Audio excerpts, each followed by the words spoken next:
What's the idea of leaving our newborn baby to my sister every day? I got a call from my husband while he was at work. I couldn't help but be surprised at the anger in his usually mild-mannered husband's voice. I quickly clarified the situation to clear up the misunderstanding. Huh? Our daughter is sleeping at home. Huh? My husband raised his voice in surprise. One question led to another, and we both were left puzzled. I'll ask my sister-in-law for the truth. I decided to contact my sister-in-law, and a shocking truth was revealed. My name is Linda. I've been married for 3 years to my husband, Bob, who is 1 year older. We were recently blessed with our first child. Our daughter's name is Hannah. Hannah is so adorable, but I'm having a tough time as a first-time mom. Since my parents live far away, I didn't have the option of returning home for childbirth. So, since I was discharged from the hospital, I've been a one-woman show during the day. It wouldn't be an exaggeration to say that I've managed to get by thanks to Bob, who is very attentive to Hannah. Even when he's tired from work, he never complains, whether Hannah is having trouble falling asleep or waking up crying in the middle of the night. I think the fact that Bob is such a mild-mannered person allows me to deal with Hannah with hardly any stress. I was truly grateful for his presence. So, I was taken aback by this sudden call from him, and especially by the anger in his voice. Linda, I just got a call from Mom. What the heck is going on? Huh? Your mom? What do you mean? What's the idea behind leaving your newborn with Marissa every day? Mom has a bad back and apparently Marissa has been taking care of everything all by herself. What? I couldn't keep up with the sudden introduction of my sister-in-law and the word newborn. Marissa is my sister-in-law, Bob's sister. She lives about a 15-minute walk away at her parents' house, where she lives with them. She's flexible because she works from home and takes care of her mother. My husband continued his criticism. How can you just leave a baby who's only 3 weeks old? I'd be too worried to do that. Marissa has never taken care of a baby. I understand that you're exhausted after giving birth, but at least consult with me before you leave her with Marissa.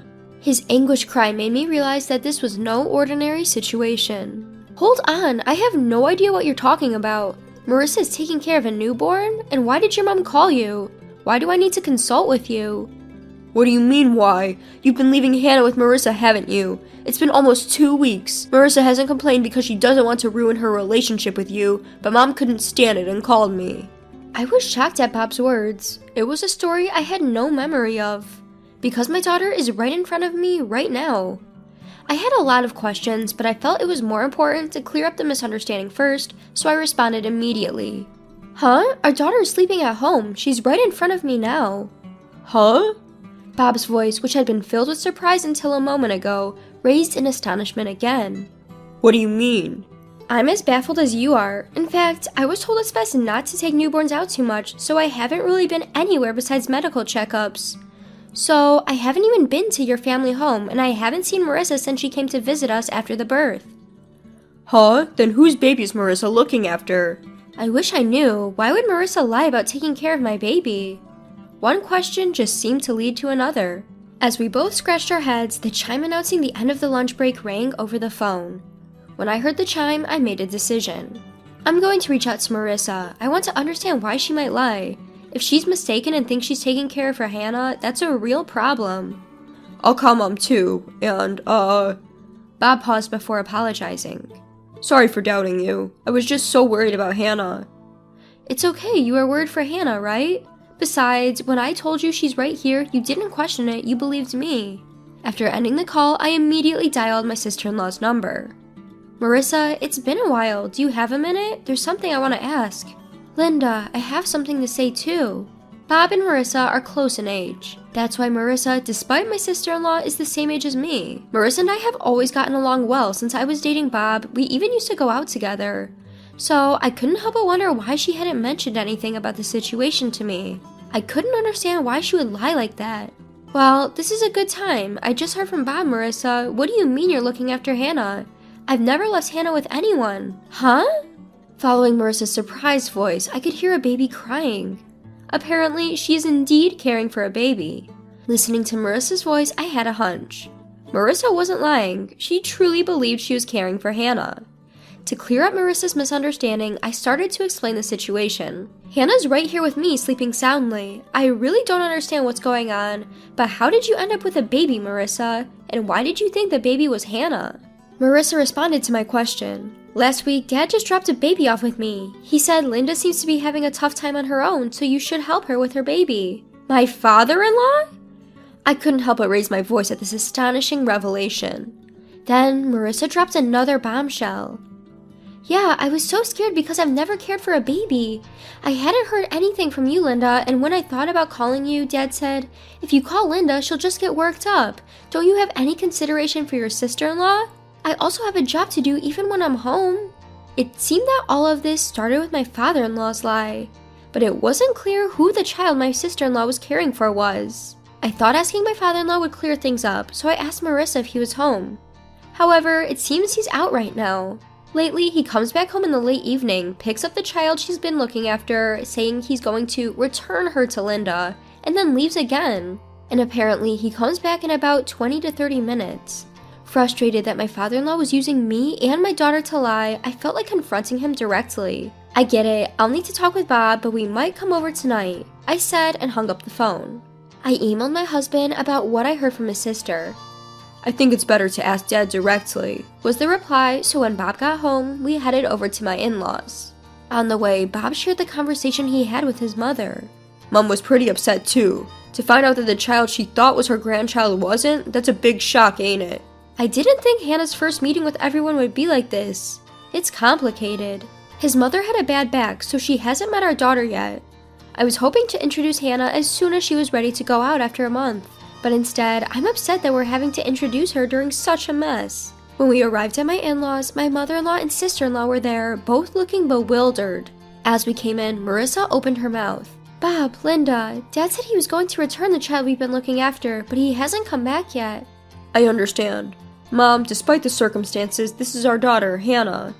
Bob introduced our daughter, and I moved Hannah closer to my mother-in-law. Seeing Hannah, my mother-in-law's face softened. She's adorable. She looks just like Bob when he was born. I'm so glad to finally meet her. And Linda, you've done so well. I'm sorry you've been caught up in all this. It's okay. I'm just as confused as everyone else. As I said that, Marissa continued. I don't understand it either. Who is this child Dad has been looking after? I don't know why he's lying, and I've been working so hard thinking that child was Hannah. He should consider how I feel too. Like me, Marissa seemed frustrated with our father-in-law. Trying to lighten the mood, Bob interjected. Before that, Marissa, you've met Hannah. You should have noticed it's a different baby. Well, don't all babies look similar? I thought I felt something odd, but I thought maybe their faces change over a few days. Marissa hastily began to defend herself. That's when our father-in-law came back. I'm back. Wait, why are Bob and Linda here? From our father-in-law's panic, it was clear this whole thing was his lie. The rest of us seemed to agree, and we all gave him hard stares. Unable to stand the tension, our father-in-law started to stumble over his words.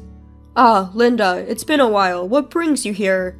Did you leave something here? Marissa, what are you doing? I told you to check for forgotten items. I was furious at our father-in-law for using me and my daughter's names to lie and then blaming Marissa. I subconsciously gripped my daughter tighter. Both my husband and my sister-in-law seemed to feel the same way, their fists shaking with tension. The first to speak was me. Dad, are you seriously saying that? Don't you think it's a bit too shoddy, even for you? What do you mean? My father-in-law was taken aback by the anger in my voice. That's when my husband and sister-in-law joined in. Dad, explain yourself. Linda has never babysat Hannah. Why would you lie like that? There must be a reason for someone to babysit a stranger's newborn, right? That's right. You tricked me into babysitting. Who is that child? I'm scared even if it's my brother's child, let alone a stranger's. I won't do it again. Do you have any idea how much this has set back my work? With the two of them firing off at high speed, our father-in-law was at a loss for words. While the three of us were glaring at him, wanting to know the truth, my mother-in-law was different. She turned pale, muttering, "No way, you're not still involved with her." At my mother-in-law's words, my husband, sister-in-law, and I were stunned. My father-in-law was breaking out in a cold sweat. What do you mean? Even now, he was trying to play dumb, but my usually gentle husband had had enough. Dad, cut the crap. You've been playing dumb this whole time. You think you can get away with this? We know you've been lying about everything. Just tell the truth. Wait, Bob, calm down.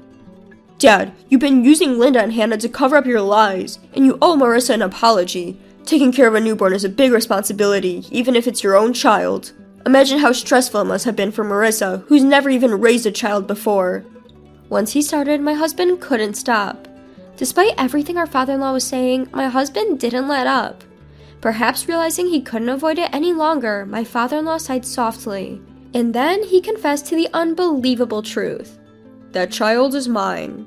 At our father-in-law's words, my husband lost all of his momentum, his mouth hanging open in shock. Marissa and I were also stunned into silence. The one who broke the silence was my mother-in-law. Her voice was trembling and her eyes were wet. I knew it, you're still involved with her. I was a fool to forgive you back then. Back then? My husband asked, confused. In response to his question, our father-in-law's face turned even paler. Ignoring him, my mother-in-law started explaining. He had an affair. It was around the time you two were getting married, so about 3 years ago? He promised me he would never do it again, so I forgave him. But now, that's why I thought Hannah looked a bit like Bob. She's his blood after all. I thought she was my real grandchild. Unable to hold back any longer, my mother-in-law started to cry.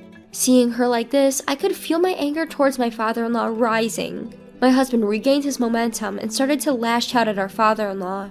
You're the worst, Dad. You didn't just lie to us, you betrayed Mom twice. How could you do such a thing? I can't believe that a person like you is our father. Bob's shout was followed by Marissa. What do you mean by my child? Are you kidding me? You had a child with your mistress and left it with me? I can't believe it. How can you calmly do such a thing? It's too disgusting. I don't want to see your face ever again. Despite the harsh words from his own children, father-in-law just chuckled and said, Calm down. There's nothing we can do about what's already happened. The mistress didn't want to marry me or anything like that. She just didn't have any money, so she had to work. In the meantime, I had to take care of the child. I couldn't bear the sight of my father-in-law laughing and saying these words. Stop it, you worthless man. What you did isn't a laughing matter. A person has been born. Do you understand the gravity of that at your age? When I, who had been silent all along, raised my voice, my father-in-law seemed to lose his footing and fell on his rear end right there, but no one offered to help. Instead, Bob and Marissa started hurling insults. You shitty old man, you're no longer our father. I can't stand you physically. I don't want to see your face ever again. Even when confronted by their words, my father-in-law still tried to brush it off, saying, Don't say things like that. Seeing this, my mother-in-law sighed dramatically and glared at my father-in-law. I don't have the confidence to keep up with someone like you anymore. Let's get divorced. Wait, didn't you forgive me last time? My father-in-law's artificial smile faded and his face sagged with wrinkles. The careless demeanor from earlier disappeared and he suddenly became serious. Sure, I made a mistake by cheating, but if letting off steam outside makes our home peaceful, isn't that a good thing? Besides, how are you going to survive without me? You've always been a housewife, you probably don't have any money, right? As my father-in-law clung to my mother-in-law's feet and said this, I watched him with cold eyes. When I glanced over, my husband and sister-in-law were also giving my father-in-law the same look. Everyone in the room was fed up with my father-in-law. My sister-in-law shouted out with anger. I'll take care of Mom, so we'll be fine without you. How are you planning to live? You've always relied on Mom for everything from meals to laundry. Are you sure you'll be okay on your own now? Marissa's words clearly upset my father-in-law. He looked at my mother-in-law with pleading eyes. You wouldn't abandon me, would you? We've been together for decades. You can't imagine life without me, can you? However, my father-in-law's hopes were quickly dashed. My mother-in-law shook off his arm that was clinging to her leg. Stop joking. How much do you need to belittle people to be satisfied? Who do you think wants to be with a cheater? I'm going to divorce you right now. If you like her so much, why don't you go be with your mistress?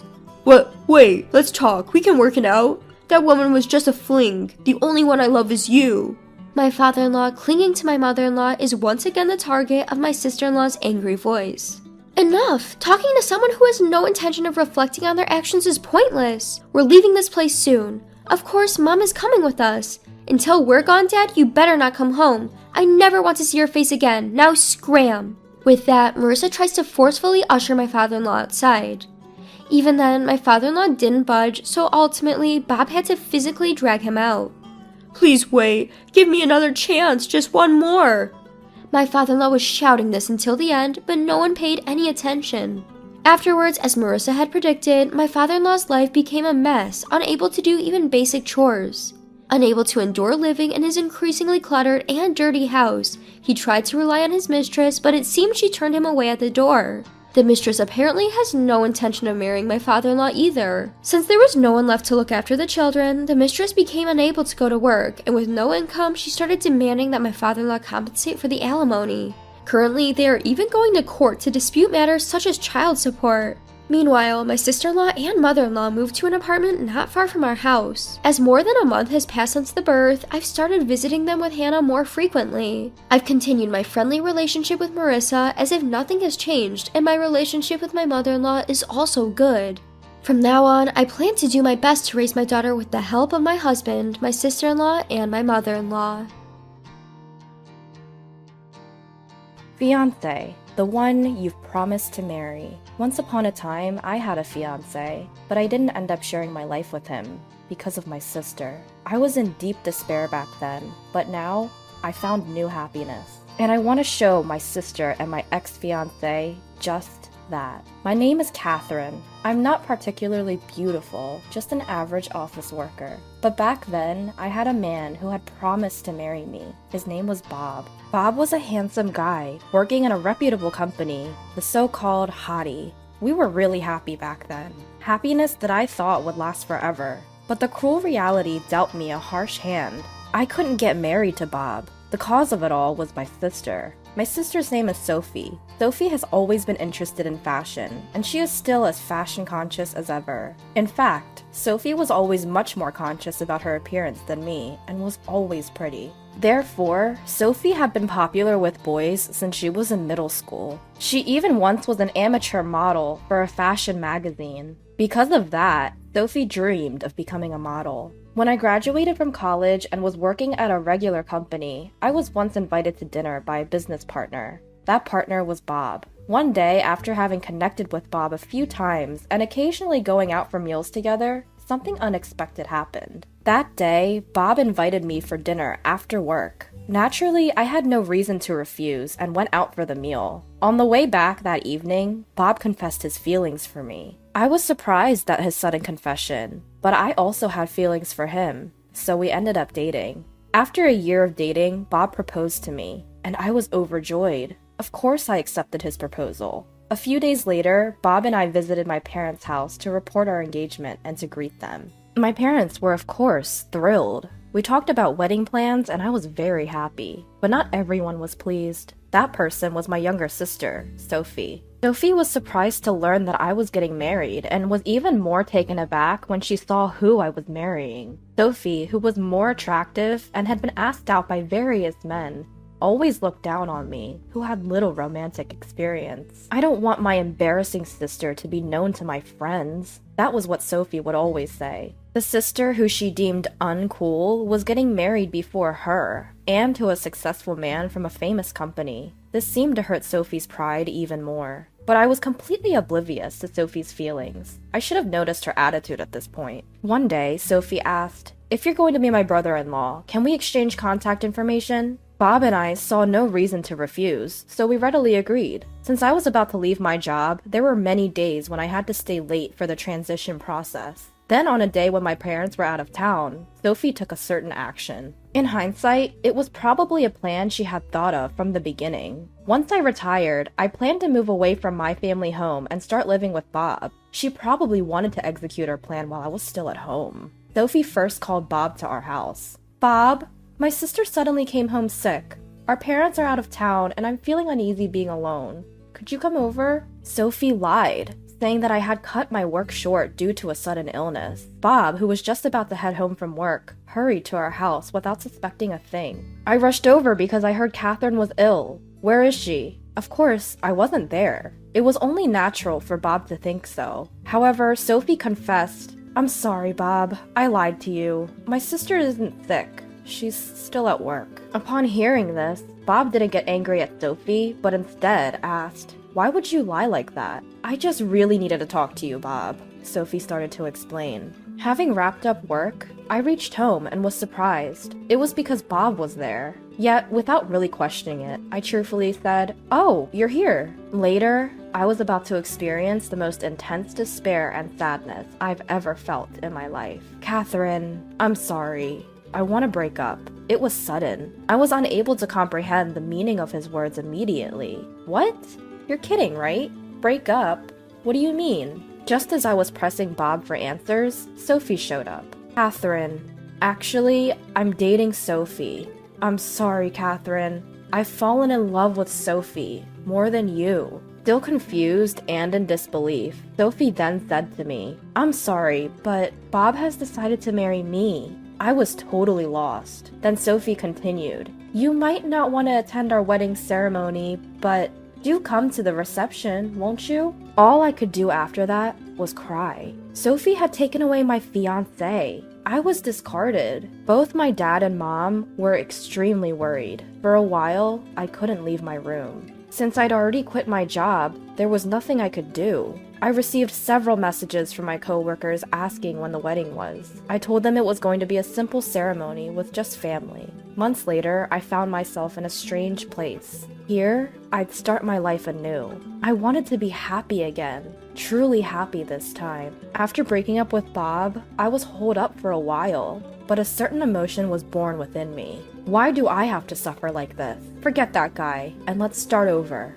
Things progressed rapidly from there. I talked to my dad and mom, deciding to leave home and live on my own. A completely unfamiliar place, but it was a really pleasant place, rich in greenery and peaceful. My parents didn't stop me and even helped me a lot during the move. After the move, while taking a break, I heard this from my mom. A few days after you locked yourself in your room, Bob came. He told me everything that happened between you two, and then he apologized. I didn't understand why my parents were apologizing.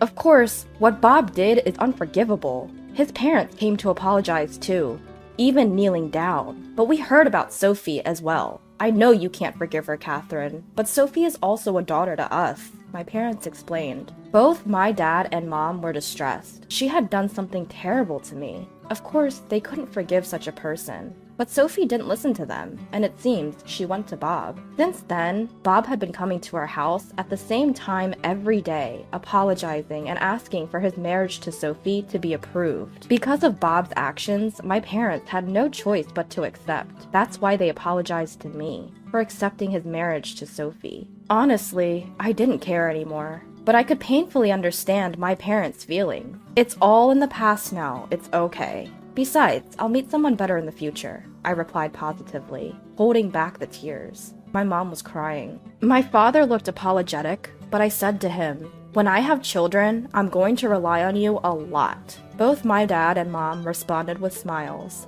Mom was very concerned, saying, don't hesitate to get in touch if anything comes up. As I started getting used to my new life and had some peace of mind, I began working at a small restaurant. The staff was small in number, but the place was very bright and I really liked the friendly atmosphere everyone had. The manager was a man named Steve, who was often teased by the part-timers. Watching their banter was enjoyable and created a warm atmosphere. A few months after I started working, a fateful event that would impact my future took place. I was confessed to by Steve. It happened when he was giving me a ride home after work. To be honest, I was unsure. Steve was a really good guy. Above all, very kind. He had both the looks and the personality that would be attractive to the opposite sex, but I was still hung up on that incident. I was scared that I might be abandoned again. Steve seemed to notice my hesitation and told me that I didn't have to give an immediate answer, and he went home for the day. Things were a little awkward for a while, but thanks to the usual banter with the part-timers and Steve's kindness,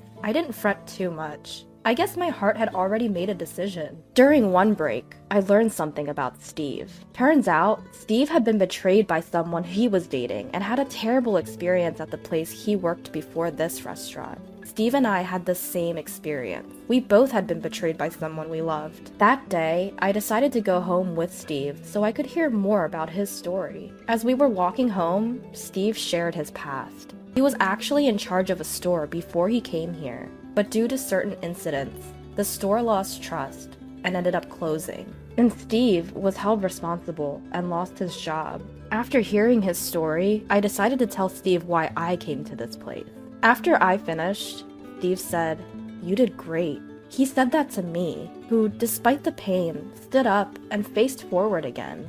I was overjoyed. And I realized that this was exactly what I wanted to hear. I did my best. I was betrayed by someone I loved and went through a tough time, but I managed to bounce back. Honestly, it was very hard. And I told Steve, "You did great too." Steve was smiling. And then I gave my answer to his confession from that day. "I'm a bit of a handful, but I hope you'll be patient with me." After that, the teasing from the part-timers at the restaurant increased. But they were genuinely happy. "Congrats! Wishing you happiness forever." It's too early for that line. So there will be a time eventually. I'll say it again then. You better let me say it, or else. Oh, wait. Steve was a little flustered. I was laughing. Everyone was laughing.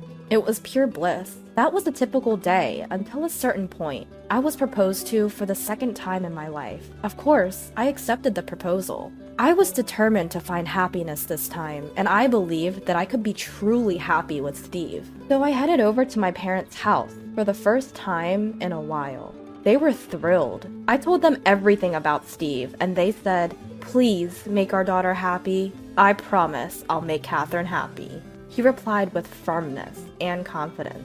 We chatted for a while, then my dad hesitantly said, "Sophie and Bob are going to get married." They said an invitation might come, but I didn't need to stress over it. I wasn't bothered anyway, because I was happy too. In fact, I wanted to flaunt my happiness. When I told my parents that, they said, "If Catherine says so, Steve, we're counting on you if anything happens." A few days later, an invitation to Sophie's wedding arrived. I decided to attend, of course. I responded saying that both of us would be attending. Steve and I had only legally married because Sophie was planning her wedding. We figured it would put too much pressure on our parents and relatives if we had our weddings back to back. We had vowed to have our wedding ceremony once things had settled down. On the day of Sophie's wedding, Steve and I were heading to the venue together. We were reunited with Sophie and Bob, whom we haven't seen in a long time. Bob looked somewhat worn out. During the family introductions, I introduced Steve, saying, "This is my husband, Steve. I'm very proud of him." For some reason, Sophie was visibly surprised when I introduced Steve, which was memorable. On the other hand, I had something I desperately wanted to ask Bob. What had happened between him and Sophie on the day when neither my parents nor I were around? Initially, Bob found it hard to talk, but gradually began to share. Apparently, when Sophie called him on that day and he learned that I was suddenly ill, Bob decided to wait for me. Sophie then came in with strong liquor, saying it would be a waste not to enjoy. Bob, not a heavy drinker, had a couple of drinks and ended up getting drunk. Then according to him, Sophie saw her chance and started to seduce him. Bob was too drunk to make sound judgments, so he gave in to her advances. Sophie was stunning. In addition, she had a great figure, so it's understandable for a regular guy to fall for her advances.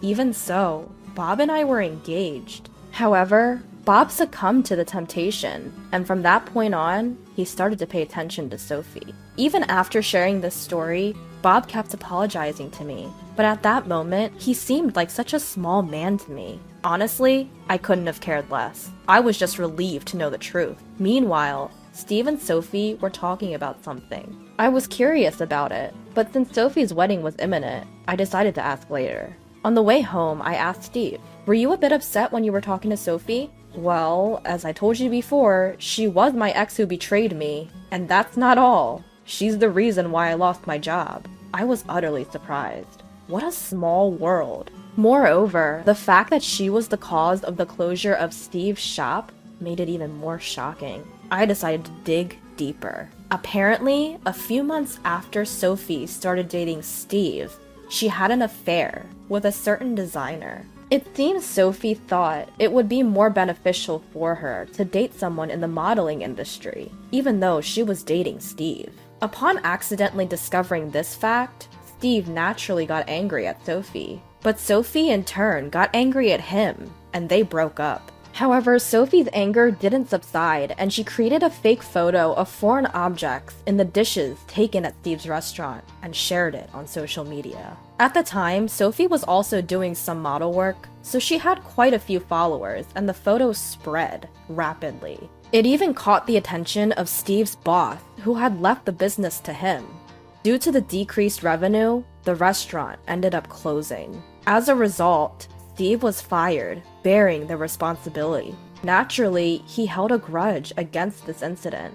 However, since he didn't know who was responsible, he didn't know where to direct his anger. In the midst of all this, he learned the truth when a friend invited him for a drink. A friend of Steve's girlfriend happened to know Sophie and had seen her bragging on social media about causing a restaurant to close. Of course, Steve's friend didn't know that the now closed shop was Steve's. Steve, who unexpectedly found the culprit, could no longer do anything, so he decided to start over in a different place. That's when he met me. I apologized to Steve. I'm sorry for the horrible things my sister did. Honestly, I'm the sister of the person who messed up Steve's life. I didn't know what to do. I seriously thought that Steve might hate me. But Steve said, "It's in the past and it's not your fault, Catherine." I was honestly relieved. And once again, we decided to be happy together. Later, Sophie was finally punished. Sophie was going to do a photo shoot, and the place she visited for the shoot, it was our home, of all places. Indeed, it was rich in greenery and likely to take good pictures. Sophie seemed to be considering becoming a model, using this photo shoot as a stepping stone. The incident occurred at a restaurant she visited for dinner. That restaurant was none other than Steve's. I wasn't working at Steve's place anymore, so I heard about it later. As soon as they entered, both Steve and Sophie recognized each other. And immediately, Steve said, "I'm sorry, I can't let you enter," and refused Sophie's group from entering. Of course, the staff got angry and asked what was going on. Steve explained everything, what Sophie had done in the past and the hardships he had endured because of her. "She has a criminal record and I have solid evidence. I don't want to go through the same thing again, so I refuse to let her enter." No one could say anything, and Sophie seemed to have turned pale. Furthermore, Steve said he would tell the president of the company Sophie was about to join about her past. The person who scouted Sophie was shocked and asked Steve to quit, but Steve's anger didn't subside. In the end, Sophie's photo shoot was canceled, and the incident spread in the industry, crushing her dream of becoming a model. Nobody wants to deal with a person who caused such a huge scandal in the past. On top of that, I heard from my mom that Bob's company's performance has been getting worse recently, and now he's a candidate for a demotion. She seemed worried about what would become of these two in the future. Despite such an incident, Steve and I were spending happy days as usual. And today is our long-awaited wedding. Steve and I, we both had some hard times in the past, but now we are very happy. There was also a new life in my belly. Congratulations! Wishing you a lifetime of happiness. The crew from the shop where we first met are laughing and repeating this familiar phrase. Thank you. And so, in front of everyone, Steve and I vowed to always cherish our family and be happy forever.